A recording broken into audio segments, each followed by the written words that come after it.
Hello again, and welcome to all you fine, beautiful young people out there. So check it. Today on this video, we're going to show you how to optimize your hero and to make sure you can level it as fast as you can, and how to use those ability points the right way. So as you can see here, I've got myself my Gandalf the White to level 35. Oh, I love when he does that every time. It just feels special inside. So sorry.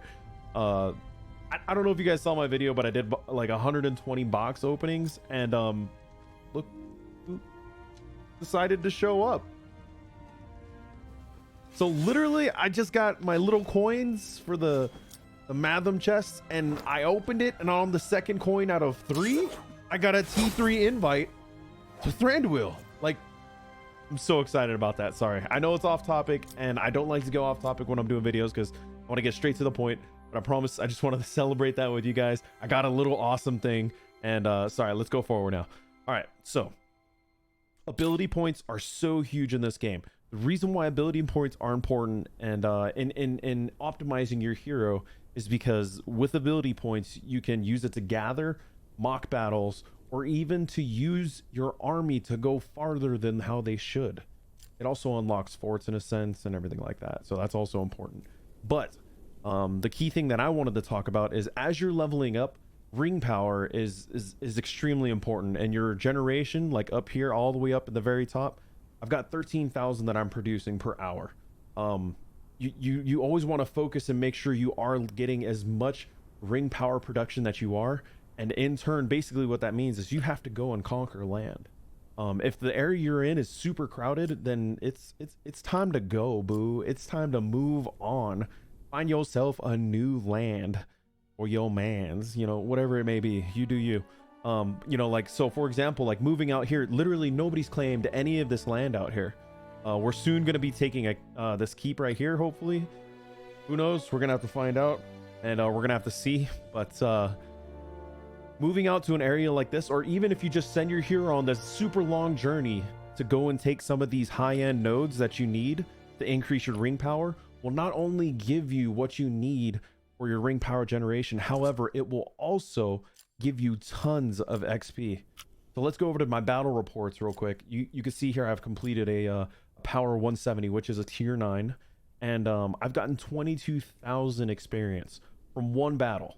Granted, I did lose some troops. I lost about 288, and as you level up and get farther up ahead, you're going to lose less and less troops over time, and of course when you get tier 3 units.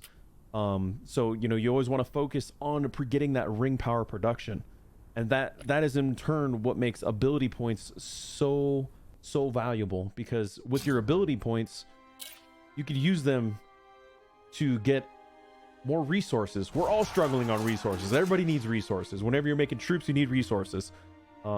Extremely important. I know some people out there are doing mock battles. I highly recommend against it. Mock battles, just for an example, we're going to use this tier 9 170 power node that's right here. So let's say we were hypothetically going to go do a mock battle with Gandalf, right?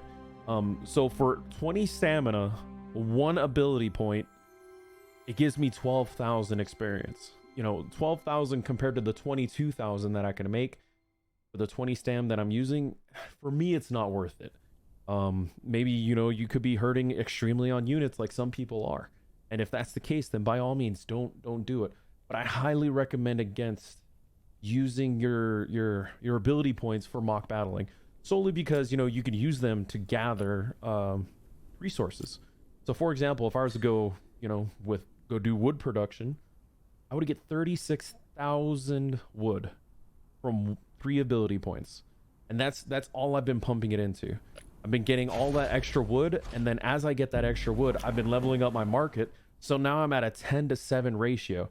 So let's say, you know, I'm desperately hurting on some grain. You know what? Boom, I can make a quick trade. I lose about 11,000 in the process, but I'm still gaining what I need to be able to make my builds and not just sit there and wait around for it and have downtime. Because this is all about optimizing. This is all about making sure you can go forward. And not only that, but you're using your hero's stamina to get the best experience that you can out of it. So that's why I'm constantly on the hunt to find those tier 9 170 power slots. Even though, you know, my my resources are lacking in the copper and food area, I find it negligible because I can get way more and still be able to in turn trade it in with the marketplace, which is why I'm focusing so much on trying to make sure I build my marketplace up.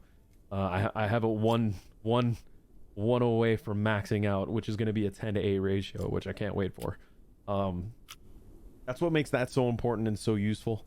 Mock battles, gathering, another ability point. So if you didn't know, as you're leveling up, you actually have different abilities that unlock with your ability points. It has nothing to do with anything that's going on in here, but what it does reflect on is your ring level. So as you can see, my ring level, sorry, I'm blocking a little bit, let me go this way. Oh gosh, hey, I'm get out the way there, bud. Thanks. And now you too.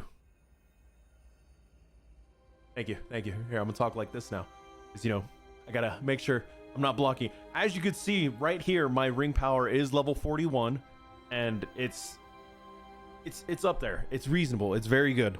And what you want to do is constantly make sure you're getting all that ring power production to level up your ring, because all of the benefits you get, plus 10% focus damage, 10% speed, and soon an additional, ooh, look, I'm 2,000 away. Honestly, we'll do it right now. Look, boom, just maxed out. Get an additional 10% physical damage. There's a lot of key things that are out there. Increasing your territory limit in the center, also huge. But I'm getting off topic once again. Ability points. At level 5, I believe it is, you unlock the ability to create a fort. At level 10, you unlock the ability to relocate your entire base to another area. At 15, it's guard, and then, or no, I think I have it messed up. It's 25 for long march, 20 for guard, 15 for relocate, and 10 for build a fort. I'm not sure what order I set it in before. I think I did 5, started from 5, but it starts at 10. 10 is what gets you build a fort, then 15, 20, 25. Long march is huge because your faction is going to rely on you to be able to help. As you can see on our map right now, we're currently aiming towards this. That's not a problem for me because I'm located close nearby to the actual fort itself. However, let's say, you know, we're going to actually push our way to let's just say Trollshaw's Keep over here, right? So if we wanted to go over to Trollshaw's Keep, first off, I would need an ally that's actually here. Let's find one that actually has an ally there so we could show it a little better. Let's say I wanted to go over to the Upper Anduin Keep. Granted, my fort's in range, so that one's still a bad idea. Let's go to this one, because this one's like way out here. Let's say hypothetically, my entire faction is focusing on taking this one keep. I could use March, and it says I'm out of range. However, oh no. Maybe because I don't have the ability points right now, but you can use your forced march to go to places that are outside of your range. The one thing that I have not tested yet, which, you know, soon to be confirmed when I do my next video on movements around and the importance of forts and everything like that, I'm going to basically show you and break it down how you can get there to be able to help. But you want to save your ability points basically for long march and for getting resources. You can't buy resources with money. No matter how much you spend in this game, you can't buy resources. I've just been using whatever that I have purchased or used just to be able to hit myself on these nice little, you know, treasure chests. Because the only thing that carries on into the next season is your commanders and your items. All of your commanders' levels get reset to level 1. So, you know, if you want to use your stuff to like upgrade your haul faster, it's just gems that aren't staying with you in that sense. You're using it for temporary. You want to always make sure you're doing the long-term deal, especially in games. So long story short, always attack power nodes. Go get them nodes. It gives you resource production value. For example, on this tier 9, it's giving me 880 wood per hour, and it's giving me 170 ring power per hour, and it gave my hero 22,000 experience off of one attack, and that's with the 20 stamina that he used.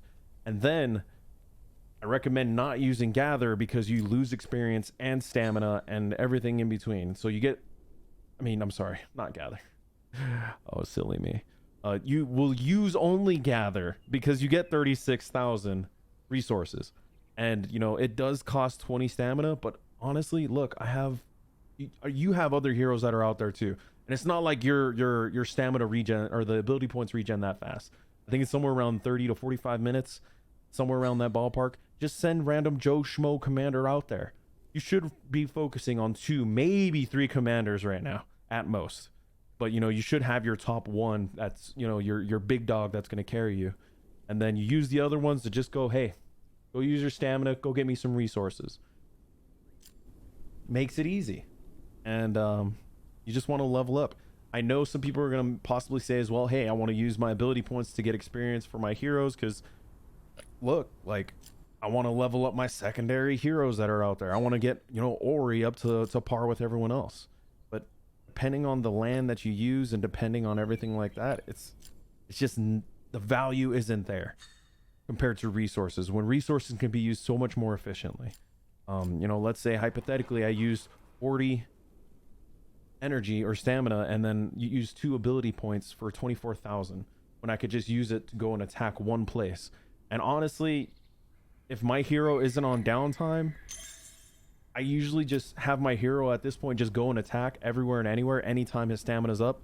And then now I'm using all of my other heroes to go and complete these tips. And that's exactly how I'm leveling up, you know, my homeboy right here, Branduil. I want to get him up to par so that way he can start taking those nodes, start contributing to my ring power, start getting me up there. I know this was a little bit of a long video, but I just wanted to make sure that optimization and the speed of things and being able to level up your heroes faster was clarified. Because like I said, gathering, you'll get more resources, which will in turn help you get more units. It'll help you get, you know, your production for not only your ring, but your entire main hall, your castle, everything. Resources are everything. Per hour that you'll get, because there's going to be times where you're not going to be playing. So, you know, you want those things to be working in the background for you. And if you just use it once for a nice little